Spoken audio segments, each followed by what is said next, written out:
الحمد لله رب العالمين أشهد أن لا إله إلا الله وحده لا شريك له وأشهد أن سيدنا ومولانا محمدا عبده ورسوله صلى الله تبارك وتعالى عليه وعلى آله وأصحابه وذرياته أجمعين. أما بعد فأعوذ بالله من الشيطان الرجيم. بسم الله الرحمن الرحيم. يا أيها الذين آمنوا بالله ورسوله والكتاب الذي نزل على رسوله والكتاب الذي أنزل من قبل ومن يكفر بالله وملائكته وكتبه ورسله واليوم الآخر فقد ضل ضلالا بعيدا. صدق الله مولانا العلي العظيم. معزز علماء کرام، بزرگوں اور بھائیوں، نوجوان ساتھیوں، اللہ تعالی نے ہمیں بغیر ہماری کسی محنت کے ایمان کی عظیم دولت سے سرفراز فرمایا ہے. ہم نے اپنی پیدائش سے پہلے اس بارے میں کوئی انتظام نہیں کیا تھا کہ ہم فلاں ماں باپ کے گھر پیدا ہوں جو پہلے سے اسلام سے مشرف ہیں، جن کی بدولت ہمیں یہ نعمت نصیب ہو جائے، بلکہ اللہ تعالی نے از خود ہم پر فضل فرمایا کہ ہمیں ایک مسلم گھرانے میں وجود بخشا، جس کی بنا پر ہمارے لیے ایمان پر قائم رہنا یا ایمان سے وابستہ ہونا آسان ہو گیا. اگر بالفرض ہماری پیدائش کسی اور مذہب کے ماننے والوں کے درمیان ہوتی تو ذرا سوچئے کہ ایمان تک پہنچنا ہمارے لیے کتنا مشکل ہوتا. اس لیے کہ دنیا میں سب سے زیادہ مشکل کام جو پہاڑ سے زیادہ بھاری ہوتا ہے وہ مذہب کا بدلنا ہوتا ہے. نظریے کا بدلنا یہ کوئی آسان کام نہیں. اس کے لیے بڑی قربانیاں دینی پڑتی ہیں، بڑے مراحل سے گزرنا پڑتا ہے. جب آدمی ہمت جٹا پاتا ہے کہ میں اپنا مذہب بدل پاؤں. حضرات صحابہ کرام رضی اللہ تعالی عنہم نے کتنی بڑی قربانیاں دیں اس ایمان کو حاصل کرنے کے لیے. ذرا آپ تصور کیجئے، آج بھی جو لوگ غیر مذہب میں پیدا ہوتے ہیں ان کے لیے دین برحق تک پہنچنا کتنا عظیم مرحلہ ہوتا ہے، ہم اور آپ اس کا تصور نہیں کر سکتے. حالانکہ یہ ہمارا عقیدہ ہے، یقین ہے، جس میں ذرہ برابر شک نہیں ہونا چاہیے کہ ایمان کے بغیر انسان کو نجات نہیں مل سکتی. کتنا ہی اچھا انسان کیوں نہ ہو،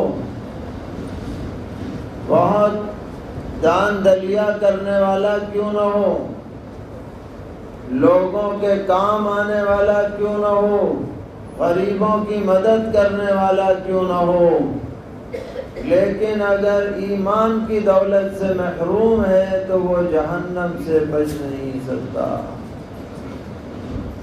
جنت میں جا نہیں سکتا۔ جہنم سے بچنے کے لیے اور جنت میں جانے کے لیے ایمان شرط اول ہے، اس کے بغیر آدمی کو نجات نہیں مل سکتی۔ بتائیے یہ ہمارا یقین اور عقیدہ ہے یا نہیں ہے؟ اگر کسی آدمی کا یہ عقیدہ نہ ہو تو وہ مسلمان ہی نہیں ہے۔ مسلمان ہونے کے لیے لازم ہے کہ وہ یہ یقین رکھے کہ ایمان کے بغیر آدمی نہ تو جنت میں جا سکتا ہے نہ جہنم سے بچ سکتا ہے۔ ام المومنین حضرت عائشہ صدیقہ رضی اللہ تعالی عنہا کا ایک عزیز قریب رشتہ دار،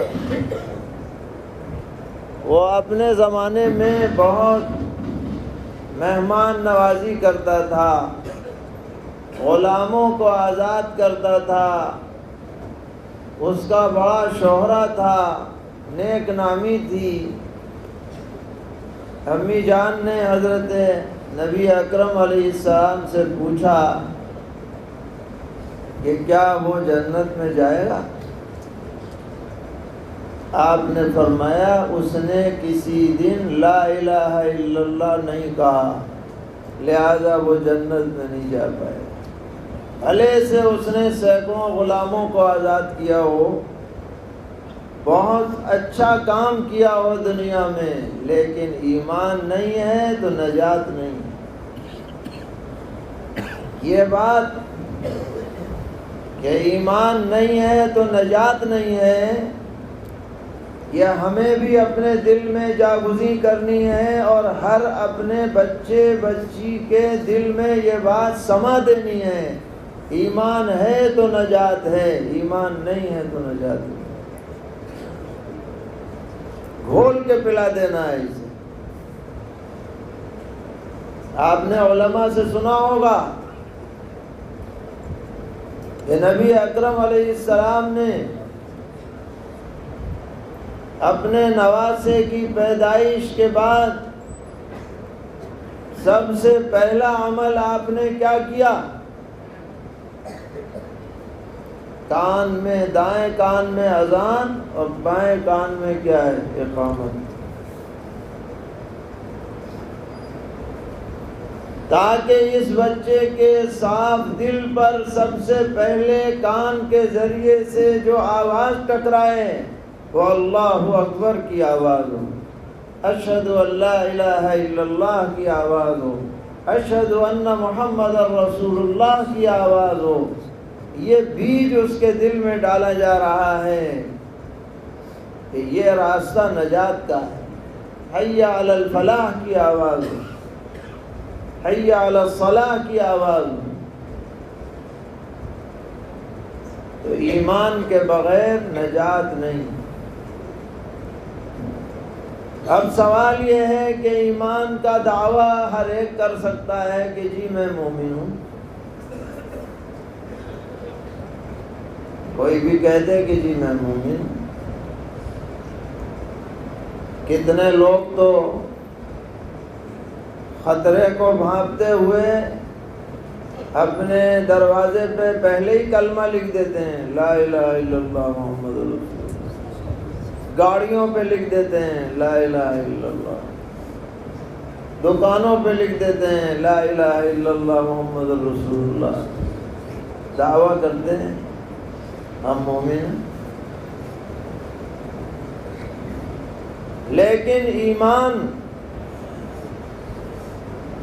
اسے نہیں کہتے کہ جو آپ کہتے ہیں وہ ایمان میں مان لیا جائے۔ ایمان کو ماننے کے لیے صحیح اور معتبر ایمان کی تشریح ضروری ہے۔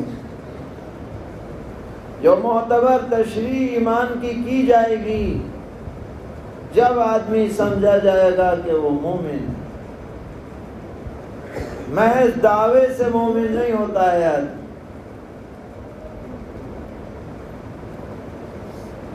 اب تشریحات کیا ہیں؟ قرآن پاک کی اس آیت مبارکہ میں بہت ہی جامعیت کے ساتھ بنیادی ایمانی عقائد کو بیان کر دیا گیا ہے۔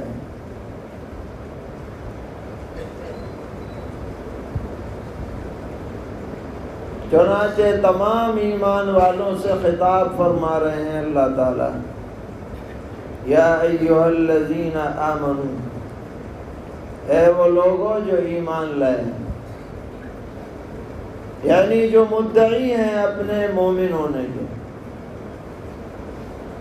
تم مدعی جب سچے مدعی کہلاؤ گے جب ان ہدایات پر عمل کرو گے۔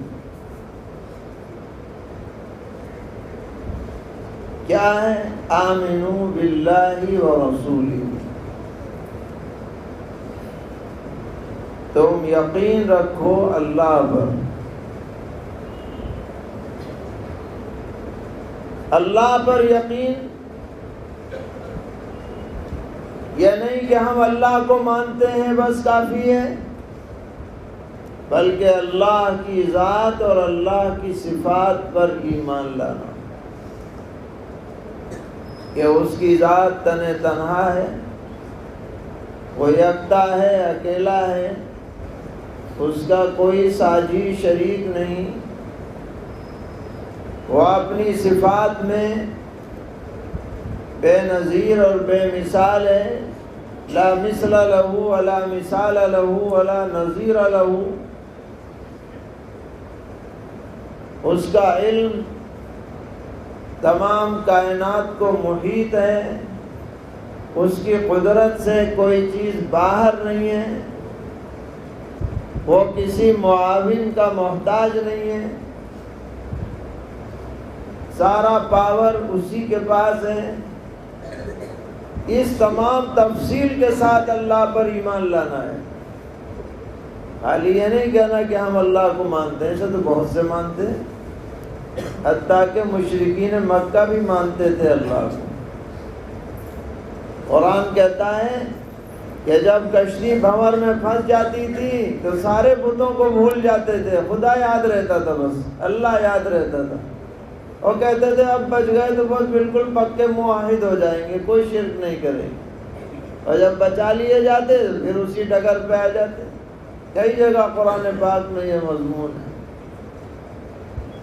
تو ایمان والوں کو چاہیے کہ اللہ پر کامل ایمان لائیں کہ وہ اپنی ذات میں اور صفات میں یکتا اور اکیلا ہے، اس پر کسی کا زور نہیں ہے، اس سے کوئی دباؤ ڈال کر کوئی کام نہیں کروا سکتا کہ میں اللہ کا بہت بڑا ولی ہوں، یہ کام تو کرنا ہی پڑے گا، تو اللہ تعالیٰ مجبور ہو جائے کرنے پر، ایسا کچھ نہیں ہے۔ اس کے دربار میں کسی کو دم مارنے کی ہمت نہیں ہے، یہ یقین کرنا ضروری ہے۔ جو مانگنا ہے اللہ سے مانگنا ہے،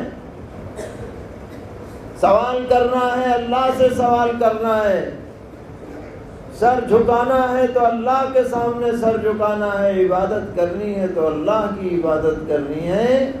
یہ ساری باتیں آمنو باللہ کے اندر داخل ہیں۔ اس کے بعد فرمایا وَرَسُولِهِ، ایمان لاؤ اللہ کے رسول پر۔ رسول کسے کہتے ہیں؟ جو اللہ اور بندوں کے درمیان واسطہ ہے، اس کو کہتے ہیں رسول۔ اور وہ رسول جو دنیا میں تشریف لائے انسانوں کی ہدایت کے لیے، وہ انسانوں ہی میں سے تھے، فرشتوں میں سے نہیں تھے، اور انسان کے جو فطری تقاضے ہیں وہ سب ان میں پائے جاتے تھے۔ فرق کیا تھا؟ غور کیجیے گا، فرق یہ تھا، نمبر 1 کہ ان پر اللہ کی وحی نازل ہوتی تھی، دوسروں پر وحی نازل نہیں ہوتی تھی۔ دوسرا فرق یہ کہ عام انسان نفس اور شیطان کے اثر سے متاثر ہو کر کبھی غلطی بھی کر سکتے ہیں، مگر نبی غلطی سے محفوظ رکھے جاتے ہیں، ان کو معصوم ہونے کا درجہ حاصل ہوتا ہے۔ پیغمبر علیہ السلام نے فرمایا کہ ہر آدمی جب پیدا ہوتا ہے تو اس کے ساتھ ایک شیطان بھی پیدا ہوتا ہے۔ صحابہ نے عرض کیا کہ جی آپ کے ساتھ بھی ہوا؟ کہ ہاں ہوا تو تھا، فاسلم، لیکن وہ تو خود ہی مسلمان ہو گیا، مجھے کیا خراب کرتا، خود ہی ٹھیک ہو گیا۔ اور ایک روایت میں فاسلم، میں اس کے اثر سے محفوظ رکھا جاتا ہوں۔ الغرض جب ہم یہ کہتے ہیں کہ ہم رسول پر ایمان لائے تو رسول کی ذات پر بھی ایمان لاتے ہیں، رسول کی صفات پر بھی کیا لاتے ہیں؟ ایمان لاتے ہیں۔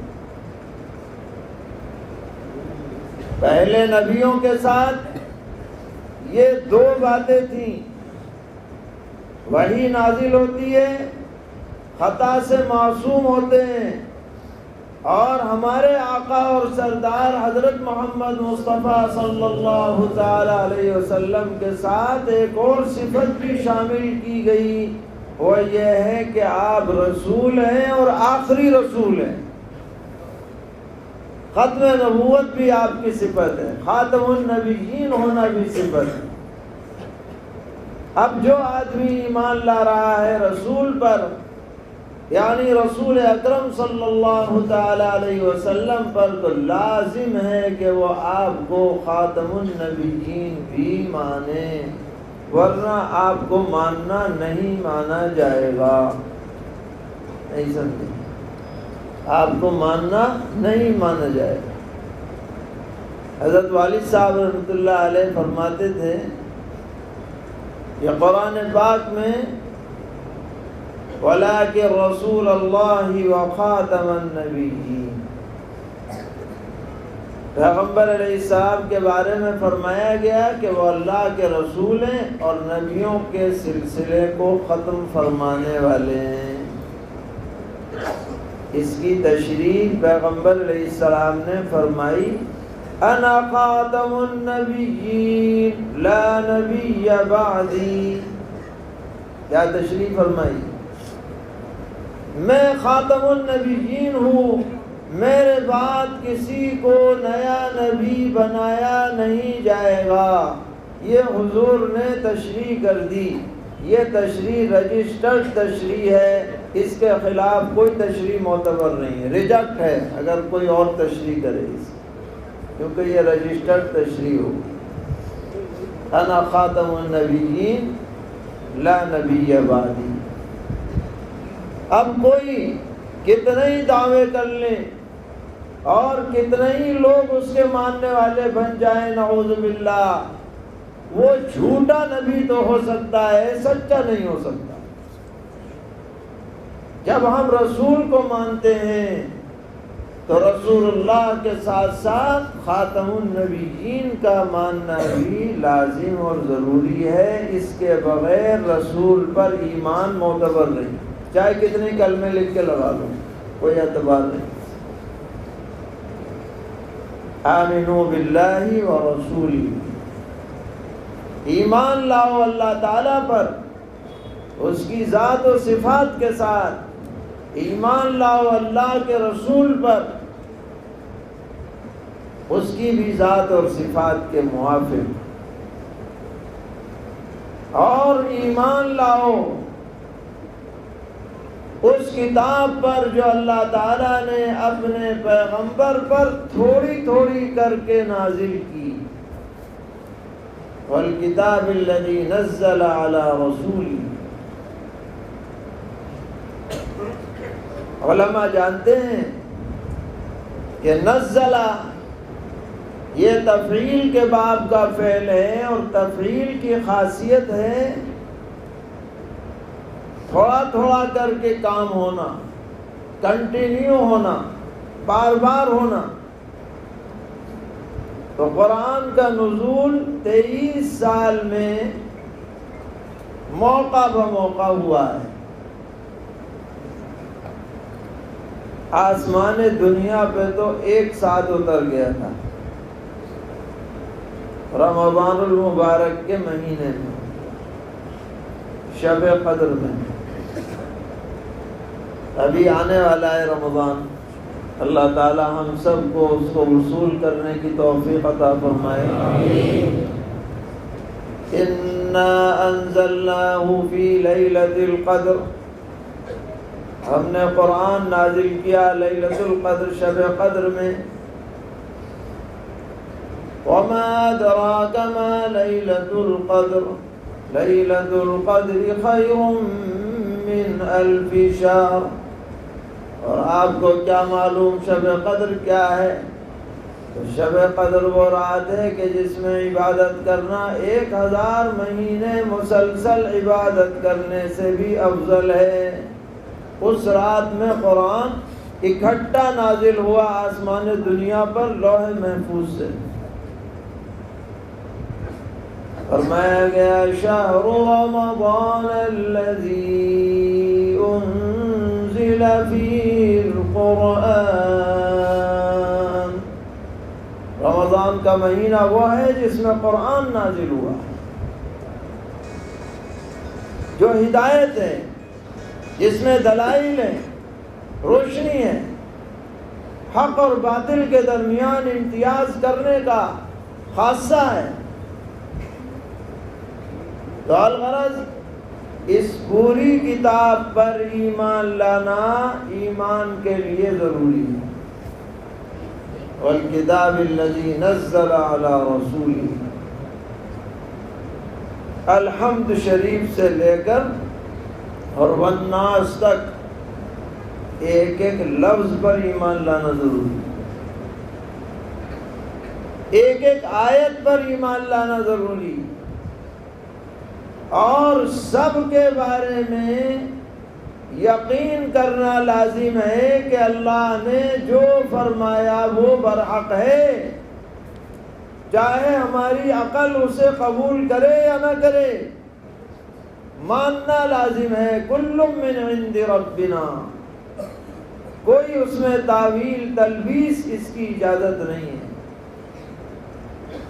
اگر ایمان چاہیے سچا پکا معتبر، تو پورے قرآن پر بلا کسی شک اور شبہ کے ہر آیت پر ہر لفظ پر ایمان لانا ضروری ہے۔ والکتاب الذی نزل علی رسولہ۔ آج بہت سے لوگ آیتوں کے معنی کے اندر تبدیلی کرتے ہیں، اپنی مرضی سے اس کا مطلب بیان کرتے ہیں، جو نہ قرآن سے ثابت ہے، نہ حدیث سے، نہ صحابہ سے، نہ آثار سلف سے۔ یہ قرآن کا ماننا نہیں ہے، یہ من مانی تفسیر ہے، معتبر نہیں، نامنظور ہے۔ والکتاب الذی نزل علی رسولہ، فرمایا اور ان تمام کتابوں پر ایمان لاؤ جو قرآن سے پہلے نازل ہو چکی ہیں، صحف ابراہیم ہو، توریت ہو، انجیل ہو، زبور ہو، اپنے اپنے وقت میں وہ کتابیں برحق تھیں، اللہ نے نازل فرمائی تھی اپنے پیغمبروں پر، ان پر بھی یقین رکھنا ہے۔ یہ الگ بات ہے کہ آج ان میں تبدیلیاں ہو گئیں، تحریفات ہو گئیں، تو ہم تحریفات کو نہیں مانتے مگر اصل کتابوں کا انکار بھی نہیں کرتے۔ کسی مسلمان کے لیے جائز نہیں ہے کہ وہ توریت کا انکار کرے، انجیل کا انکار کرے، زبور کا انکار کرے، جو اصلی کتابیں تھیں، کیونکہ یہ تسلسل ہے ہدایات کا جو اللہ تعالیٰ نے جاری رکھا ہے۔ تو یہ تو حکم دیا اللہ تعالیٰ نے، ایمان لاؤ اللہ پر، ایمان لاؤ رسول اللہ پر، ایمان لاؤ قرآن پر، ایمان لاؤ تمام آسمانی کتابوں پر۔ پھر تنبیہ فرمائی، وَمَن يَكْفُرْ بِاللَّهِ وَمَلَائِكَتِهِ وَكُتُبِهِ وَرُسُلِهِ وَالْيَوْمِ الْآخِرِ فَقَدْ ضَلَّ ضَلَالًا بَعِيدًا۔ جو انکار کر بیٹھے اللہ کا، یعنی اللہ کی ذات و صفات کا، جو انکار کر بیٹھے فرشتوں کے وجود کا، جو انکار کر بیٹھے اللہ کی نازل کردہ کتابوں کا یا ان میں سے کسی ایک کتاب کا، یا جو انکار کر بیٹھے اللہ کے بھیجے ہوئے رسولوں کا یا کسی ایک رسول کا، یا انکار کر بیٹھے آخرت کے دن کا۔ قیامت آئے گی، جنت جہنم کا فیصلہ ہوگا، حشر نشر قائم ہوگا، حساب کتاب ہوگا، جواب دہی ہوگی۔ اس کے بارے میں ذرا سا شبہ اور شک بھی دل میں پیدا ہو جائے وہ مومن نہیں ہے۔ فقط ضل ضلالا بعیدا، وہ صحیح راستے سے بہت دور بھٹک جائے گا۔ یہ قرآن نے تنبیہ کر دی، اس لیے ہمیں اپنے ایمان کا بار بار جائزہ لینا ہے کہ صحیح ایمان کے تقاضوں پر ہم چل رہے ہیں یا نہیں۔